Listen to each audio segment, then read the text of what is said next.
semuanya, selamat datang di video pembelajaran sosiologi bersama Kak Willy.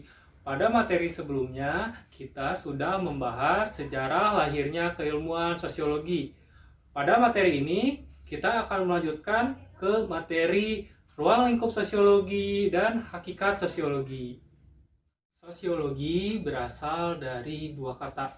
Yang pertama, socius dari bahasa Latin yang berarti kawan atau masyarakat.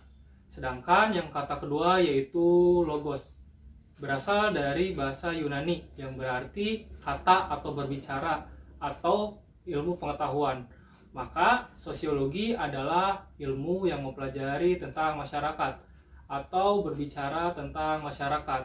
Selanjutnya, adapun definisi dari beberapa ahli terkait dengan definisi sosiologi. Yang pertama, menurut Auguste Comte.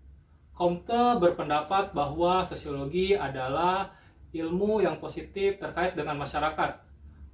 Ketika untuk memahami masyarakat, kita harus melakukan yang namanya observasi, bukan berdasarkan spekulatif.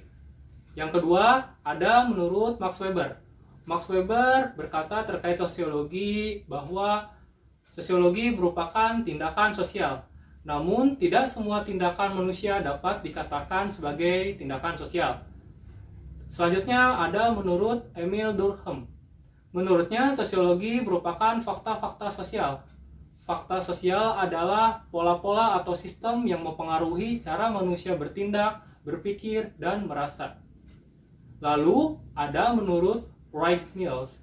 Menurutnya, sosiologi adalah hayalan sosiologis.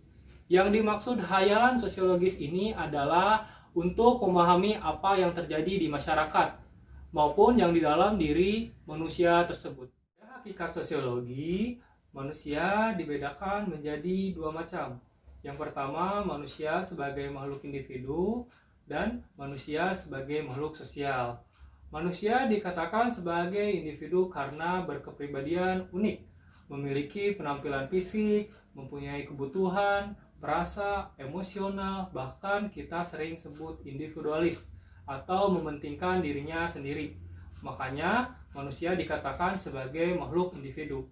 Namun di samping itu ternyata manusia juga dikatakan sebagai makhluk sosial, yang berarti manusia membutuhkan manusia lainnya untuk saling berinteraksi, saling bekerja sama untuk memenuhi kebutuhan hidupnya atau tujuan hidupnya.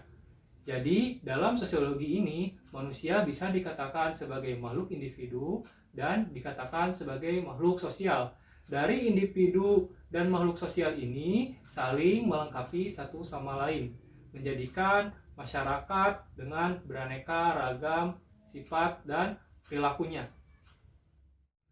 Maka dapat disimpulkan pada hakikatnya sosiologi berkaitan dengan masyarakat, di mana masyarakat itu dikatakan sebagai makhluk individu, kemudian dikatakan juga sebagai makhluk sosial. Dalam suatu lingkungan, antara individu dengan individu, individu dengan kelompok, kemudian kelompok dengan kelompok, menjalin suatu hubungan di masyarakat tersebut melalui suatu lingkungan. Bagaimana? Serukan materi yang kita pelajari tadi terkait ruang lingkup sosiologi dan hakikat sosiologi. Semoga dari materi tersebut kita dapat lebih mengetahui tentang keilmuan sosiologi ini. Sampai jumpa!